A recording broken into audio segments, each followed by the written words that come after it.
Hello everyone and welcome back to the channel. For those of you joining me for the very first time, welcome. Today I'd like to talk to you about a game which focuses on a particular battle in a very well-known campaign of the Second World War, but the battle itself might not be too familiar to most people, or at least not too familiar to most people outside of Poland.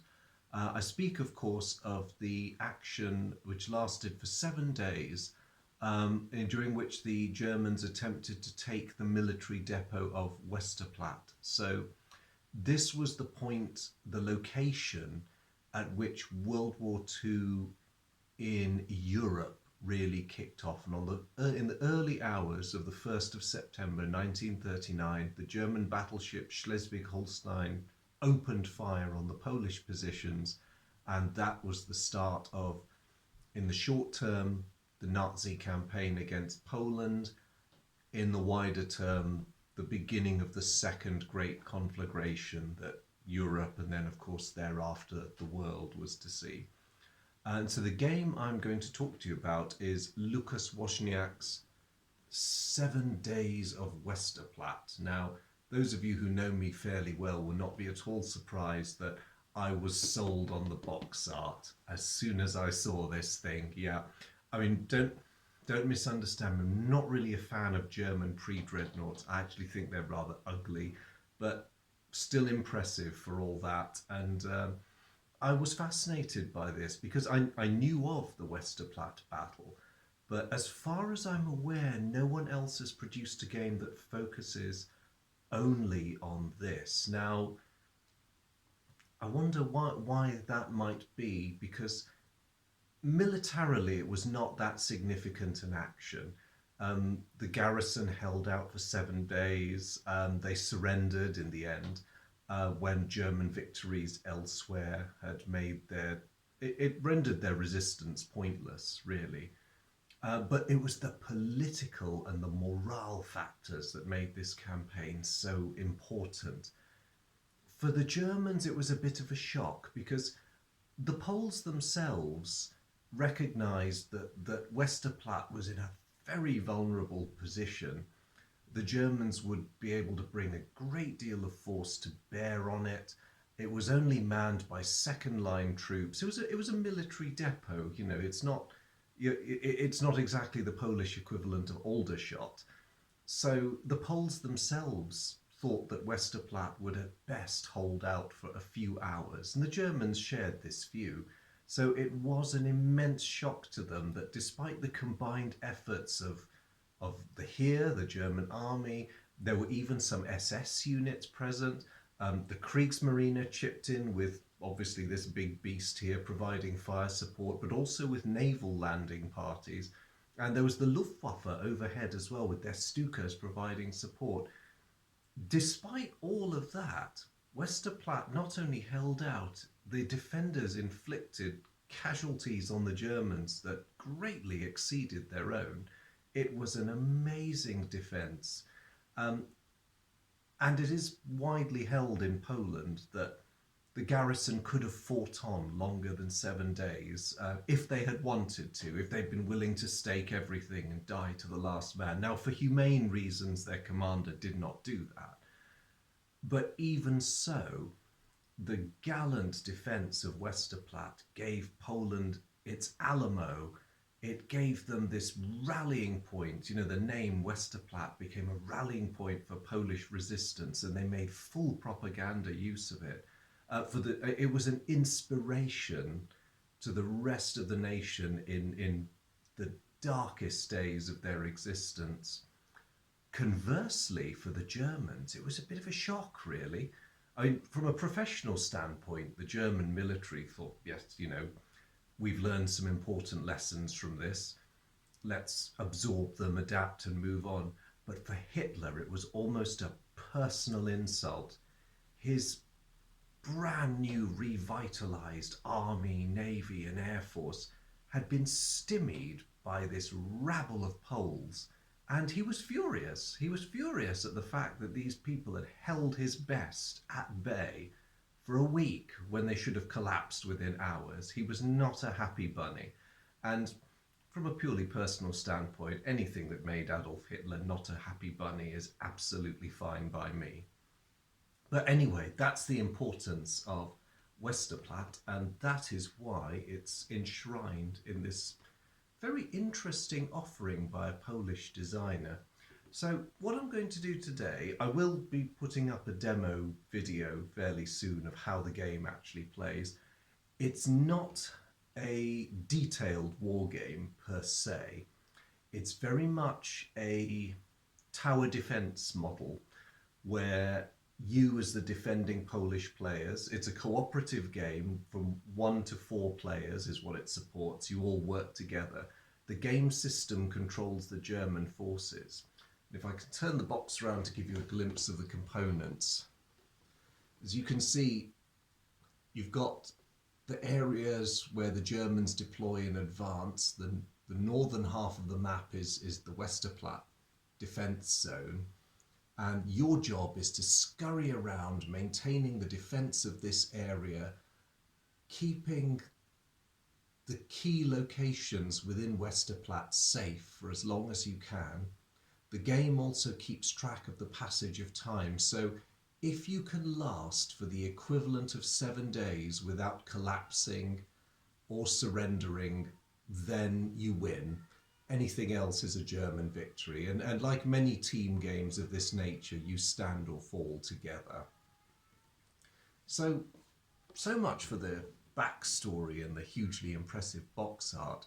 What's going on underneath all this? Let's open it up and take a look.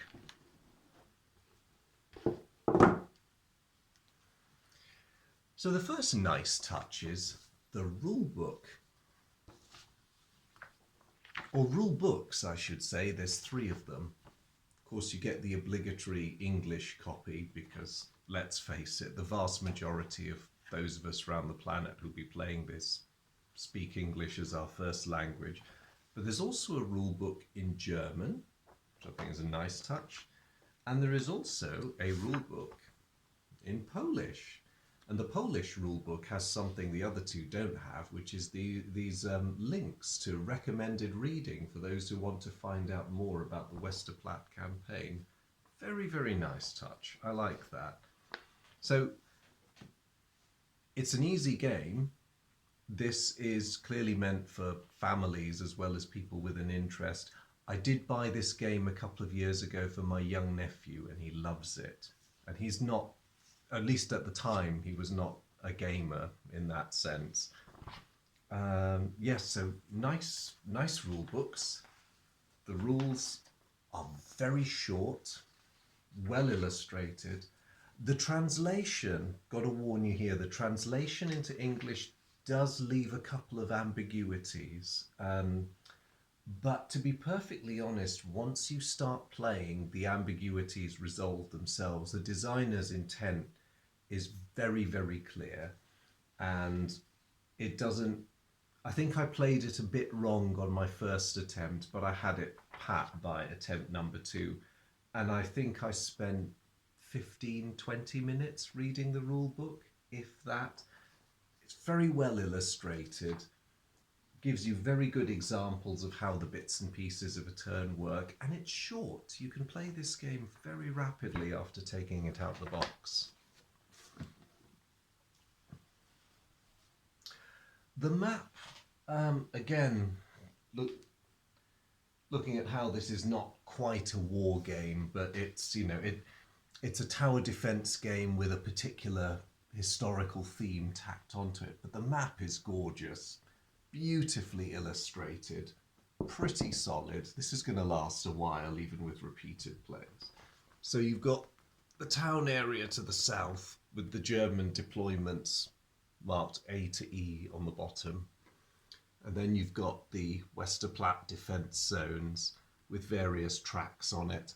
I do like the fact that among the very thematic artwork, which includes a couple of landmarks, you've also got the old Schleswig-Holstein there in position, ready to start her bombardment. There are also these location tiles. Now these are the heart of the Westerplatte depot, and each of these buildings is both an objective which the Germans are trying to capture or destroy, an objective for you as the players to protect, but they also confer benefits. So this is a store which grants you access to landmines.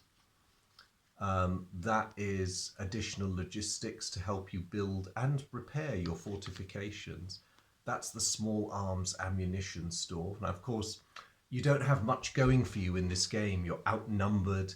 The enemy has aerial resources, naval support. What have you got? Well, the beauty of being a military depot is small arms ammunition. You have small arms ammunition falling out of your ears, and as long as you detail enough men to keep you supplied from turn to turn, you will be fine. You're not going to run out of bullets anytime soon. Heavier stuff is a problem, but bullets not. And these, of course, sit on the main map on the top row.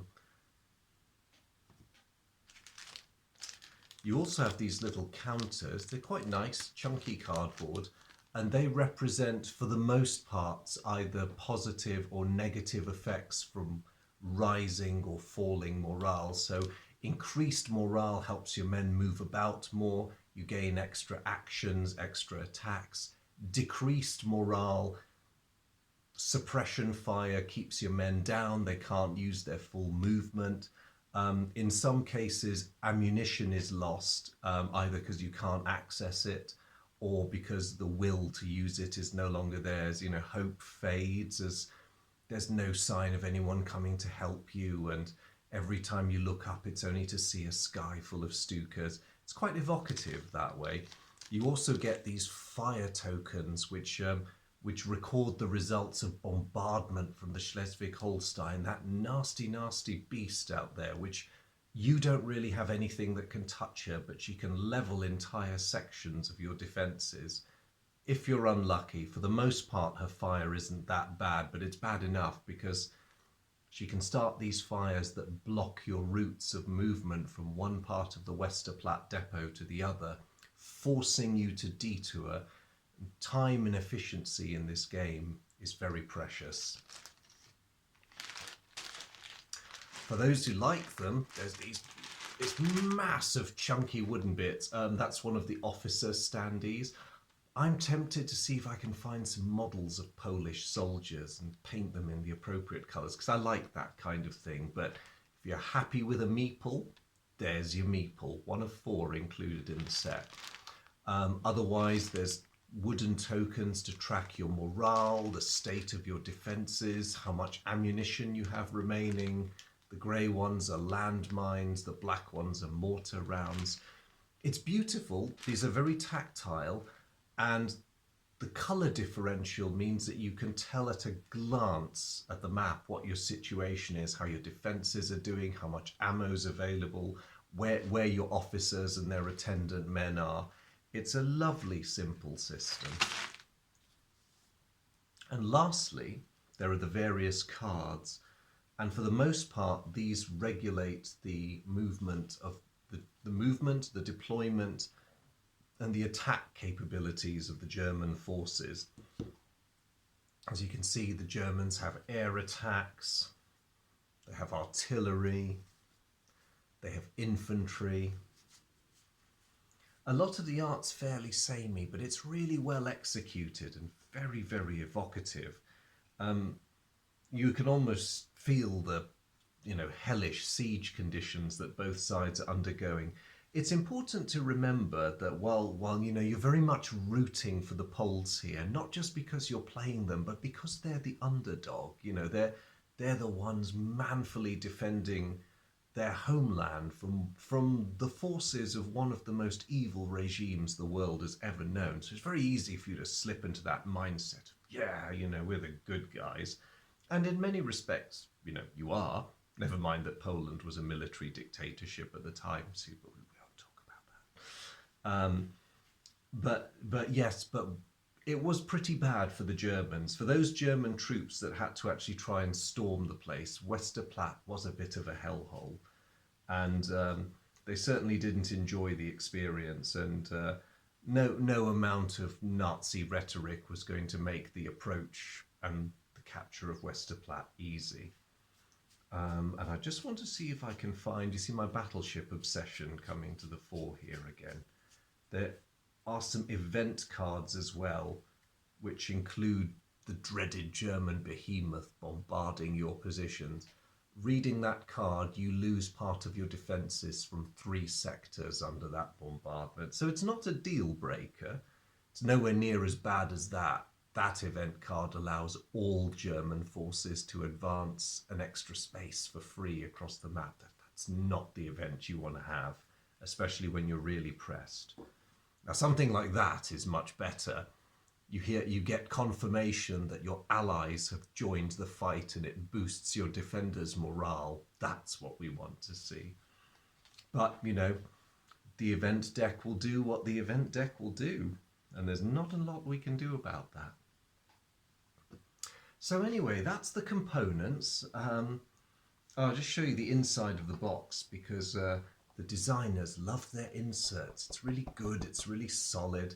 There's actually a bit more space than you need, but I like that because although there's no expansions planned for this game, it gives you a fair bit of flexibility to store your bits however you want. And not only is it good quality production value like the rest of the game, you've got that really evocative artwork along the inside with your Stuka up there and your bomb blast there. All in all, it's a lovely game. It's good, simple, straightforward play. Educational to a degree. I